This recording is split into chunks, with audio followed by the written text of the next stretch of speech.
What do you mean there's been a cancellation? I asked, my voice tinged with confusion and alarm. I had been on call during my lunch break at work and had accidentally raised my voice, but I quickly hushed myself. I hadn't initiated any cancellation. Why was this happening? My mind went completely blank. The woman from the insurance company remained unflinchingly calm, a sharp contrast to my rising panic. According to our records, we received a cancellation request from you, and the procedure has already been completed, she explained. I had signed up for a savings-type life insurance policy at the insistence of my sister-in-law, Emily. She was an insurance agent and had pressured me into choosing a plan that was more expensive than the market average because she was under tight quotas. I'm Sofia, a 40-year-old office worker living in an apartment with my husband and daughter. Today has been a whirlwind from the moment it began. As soon as Kevin woke up, he announced he had an overnight business trip and started packing. Meanwhile, my daughter, Madison, was in tears, saying, "I can't find my math textbook." Since Madison is only in the first grade, she needs a lot of help, which makes everything feel more chaotic. I wish Kevin could manage his own things without adding to the mess, asking things like, "Where's my travel bag?" or "Where are my new socks?" This year has been particularly tough with Kevin, and the thought of divorce is weighing heavily on me. Why can't you both get ready the day before? When I voiced my frustration, Madison apologized earnestly. "Sorry, Mom. I'll be more careful next time." I reassured her, saying, "It's okay. I should have checked with you yesterday. My bad." But with Kevin, it's a different story. Madison is still young. If you had prepared everything in advance, this chaos could have been avoided. Plus, you should have been thoughtful enough to buy new socks for your trip. His cutting remarks really got under my skin. "I had no idea about your business trip schedule. Aren't the socks I washed and put in the drawer good enough? I prefer new socks for my trips," he said. I found his preference odd but kept my thoughts to myself. His overnight business trips are rare, maybe once every few months. They must have been scheduled well in advance, even if he hadn't mentioned it. If he needed new socks, he should either buy them himself or let me know ahead of time. Seeing Madison's tearful face as she pleaded, "Daddy, Mommy, please stop fighting," I turned to her. "Madison, I'm sorry. It's okay. Let's find your textbook together." Kevin quietly went back to packing while I began searching through the backpack with Madison. As I glanced over at him, I noticed he was packing casual clothes that seemed more suited for a weekend than a business trip.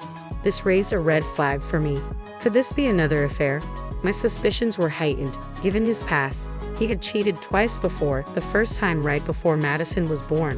At that point, I had seriously considered divorce, but Kevin had tearfully apologized and sought intervention from his parents. My mother-in-law begged me, "Please don't divorce my son," while my sister-in-law added, "Please don't abandon my brother." Their pleas made me reconsider my decision. Last year, Kevin cheated again, this time with a girl he met on a dating site, just like before. Kevin is the type to speak his mind bluntly, and his actions are transparently obvious, even if he thinks he's being discreet. His attempts at secrecy are almost laughable from my perspective. When he was caught, he cried and apologized once more. It was pitiful to see him, usually so arrogant, reduced to tears and sniffling. I told him, if there's any more trouble, we're definitely getting a divorce. I had him sign the divorce papers, transfer all our savings into my account, and reluctantly forgave him. But my feelings for him had completely vanished. His selfishness, including his lack of involvement with Madison, is unbearable. I'm considering holding off on the divorce until she's a bit older. In the end, the math textbook was easily found in the backpack, and Madison left cheerfully. I, however, was exhausted from the morning's chaos. With no time to make lunch, I headed to a nearby shop during my break. There, I spotted an ad for the insurance company and remembered that my policy was due to pay out a bonus around this time. Given the high premiums I pay every month, I rely on these small rewards to keep me motivated. I started thinking about what I could buy with the bonus, maybe some new autumn clothes for Madison. Feeling a bit more upbeat, I stopped at the bank to check my statement. To my surprise, not only was there no bonus deposited, but this month's insurance premium hadn't been deducted either. I was initially just puzzled, but remembering the morning's incident with Kevin, a sinking feeling began to grow. I decided to call the insurance company to find out what was going on. It turned out my sister-in-law was off that day, and another representative handled my call. That's how the cancellation issue came to light. According to her, the cancellation payment had already been processed, but I hadn't seen any money in my account. The representative insisted that all the paperwork was in order and that the insurance company had followed the proper procedures. It seemed like they were subtly implying that it wasn't their fault if someone had canceled without the owner's consent. I made it clear once more, I had no intention of canceling the policy. I'll follow up with Emily and my husband, but please verify this on your end as well. I made my point firmly and ended the call. Before I knew it, my lunch break was nearly over, and I found I had neither the time nor the appetite to eat the lunch I had bought, as other concerns were weighing on me. I informed my boss that I needed to leave early and quickly wrapped up my remaining tasks. Leaving the office ahead of schedule, I immediately called Kevin. If he was genuinely on a business trip and occupied, there was nothing I could do. "Sophia, why are you calling?" "I'm at work," Kevin answered after a few rings, his voice sounding irritated. However, I could hear lively music in the background. It was absurd that he thought he could avoid getting caught. "Sorry to bother you, but my life insurance was canceled without my knowledge, and there's no record of any cancellation payment. Do you know anything about this? I'm considering contacting the police as it might be a scam." "Huh, calling the police? It was me," Kevin admitted. I had suspected that Kevin and Emily were behind this, so when I hinted at involving the authorities, he quickly confessed, clearly taken aback. Although I had suspected him, my frustration was now boiling over. "Oh, so it was you? Where's the cancellation payment, then?" "I used it to help Mom out," Kevin replied. "Help out? Did something happen to your mother that she suddenly needed money?" "No, she just mentioned she wanted to go on a family trip for once." "A trip?" I was stunned by his unexpected response. "You canceled my life insurance for that? To fund a trip? Was the business trip just a cover?" "Yeah, I'm the beneficiary, so you can't really complain, right? We're staying at a luxurious hotel. I'm in the lobby right now, and you wouldn't believe the size of the chandelier here."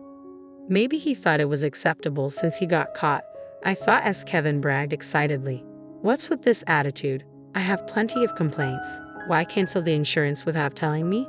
I've been paying the premiums out of my own salary. You should be able to cover your own trip expenses." "Ah, it's so annoying," Kevin replied. "But it's the money I get if something happened to you, right? So, it's my money? You're healthy and not in any danger, so we can just start paying the premiums again." I was baffled by Kevin's reasoning. "But the terms change as you get older and the premiums increase. Do you really not understand that?" "Well, I'm not the one paying for it," he said. Kevin's careless words gave me a headache. "Do your parents know about this? That you canceled my life insurance without telling me? Didn't your father say anything?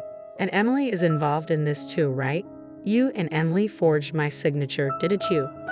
"Yeah, Mom and Dad were actually happy about it. They thought it was a good idea. It's your fault for holding on to all our money. I just wanted to enjoy myself for once. It's no big deal. We're on a family trip and everyone's happy. That family includes your parents and Emily, right? Why aren't Madison and I included? Aren't we your family too? Insurance is meant for emergencies, and it's better not to use it. Shouldn't you have discussed this with me first if you wanted to use it for a trip? You would have said no anyway. You and Madison are always together. It's fine for me to spend time with my real family once in a while. Plus, Emily was planning to sign you up for a new life insurance policy, so it's a win-win for you guys." "Maybe. I can't believe you're not embarrassed to make excuses like a child, claiming you didn't tell me because you knew I'd object." "That's exactly why I didn't tell you. You always get angry. It's so frustrating. If you're going to keep nagging, maybe I should just get a divorce." "You wouldn't have agreed anyway," Kevin said, sounding unusually bold, as if being at a tourist spot had given him false courage. "Understood," I replied before hanging up the phone. "Be prepared. I'm going to make sure Kevin and his family face the consequences." I muttered to myself. My patience had worn thin. Kevin took me for granted, knowing I'd always forgiven him despite my threats of divorce. I used to think my in-laws were decent people. Even though Emily pressured me into an expensive life insurance policy, I believed she wasn't malicious. But decent people don't secretly cancel their daughter-in-law's life insurance and use the money for themselves. Like husband, like family, I'm cutting ties with all of them. I went straight to visit the lawyer, carrying the divorce papers Kevin had filled out as a sort of talisman. I filed for divorce immediately and then picked up Madison from after-school care. On our way home, I gently explained the situation to her. She was initially surprised, but she understood after I took the time to explain everything carefully. When we got home, she asked, "So Daddy isn't coming home anymore?" "He won't be home tonight because he's staying somewhere else. We're getting divorced, so we'll be living apart. There's still a lot to sort out." I answered her cautiously, unsure of her full intent. "Then let's start cleaning up now." Quickly, she said. "What's wrong? But we're separated from Dad, right?" "Mom, you don't have to cry anymore. I hate it when Dad makes you upset." "Madison, did you always tell us to stop fighting because you were worried about me being sad?" "Of course. I had planned to avoid divorce for Madison's sake, but it seemed she had been holding back her true feelings all along. She intervened in our arguments because she was worried about me. Daddy never plays with me, even on his days off. When I try to talk to him, he just says, 'Be quiet, go away,' like this morning. He only uses me to say mean things to you. I've been so sad. I love you, Mom." She smiled at me, and her smile warmed my heart. Madison had clearly seen through Kevin's selfishness, recognizing that he prioritized himself over her, and she was fed up with him too.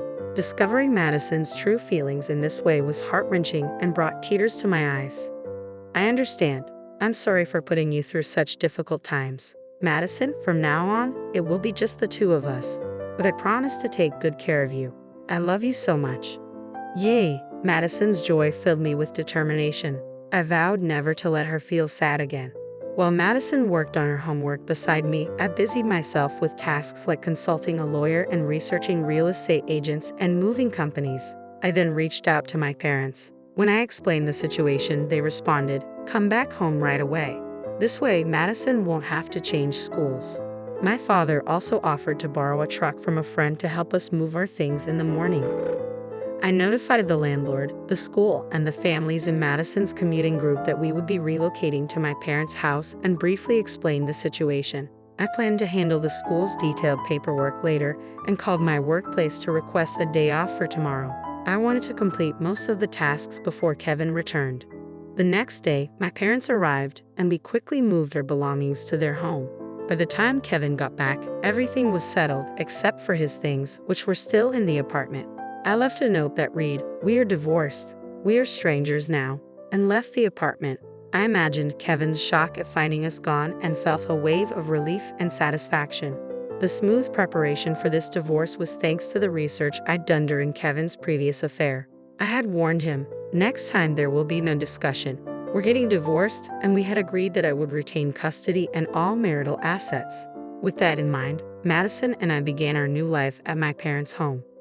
Later, my frantic mother-in-law called me. She must have reached out because I had blocked Kevin's number. Knowing Kevin's tendency to cry easily despite his bravado, I imagined he was probably sobbing away. "What are you thinking? Divorcing my son when he hasn't even cheated this time?" she yelled, her voice so loud it hurt my ears. I instinctively pulled the phone away from my ear. "Sophia, it's not too late. Apologize to my son right now. He's been crying nonstop because he's so upset. Aren't you embarrassed to make such a fuss over this?" "Apologize? Me? Why?" I was so taken aback by her words that I blurted out, "Who are you?" "Eh?" My mother-in-law clearly didn't expect such a response from me, and her words suddenly stopped. I was taken aback by my own reaction. "Well, yes, it's me, your mother-in-law. Come on, Sophia, what's wrong with you? You're not losing your mind, are you? You're still young." "No, I only have one mother." "Are you some kind of scam artist? Like, 'Hi, it's me,' a phone scam, without giving your full name?" Since we were now divorced and effectively strangers, and given their tendency to handle things like canceling life insurance without permission, I decided there was no point in engaging in a serious conversation. I might as well continue with the pretense. "Don't joke around, Sophia. If you're going to act like this, we have our own ways of dealing with things." As expected, my mother-in-law was furious, but I remained indifferent. "What are you talking about? What can you actually do? We agreed that if there was another issue, get a divorce immediately. And Kevin himself told me over the phone that he wanted a divorce." My words made her pause, and I seized the opportunity to push further. "If you wanted to go on a trip, you should have consulted me first. Instead, you committed a crime. Did you all want to end up in jail? Unauthorized cancellation of life insurance can be considered forgery, punishable by imprisonment. I'm ready to pursue this thoroughly." I hadn't heard of any financial troubles in Kevin's family, so their actions seemed like a reckless decision, but that was precisely why I couldn't forgive them. What? Wait a minute, we can't be criminals. Please, I'm sorry. Let's talk. Shocked by the mention of possible imprisonment, my mother-in-law's tone shifted abruptly, but it was too late. I hung up the phone and blocked my in-laws' numbers. Later, I learned that Kevin was so stunned by the divorce that he quit his job and became a recluse. As for the life insurance issue, we resolved it through an out-of-court settlement for insurance disputes. My sister-in-law was dismissed from the insurance company, which made minor news.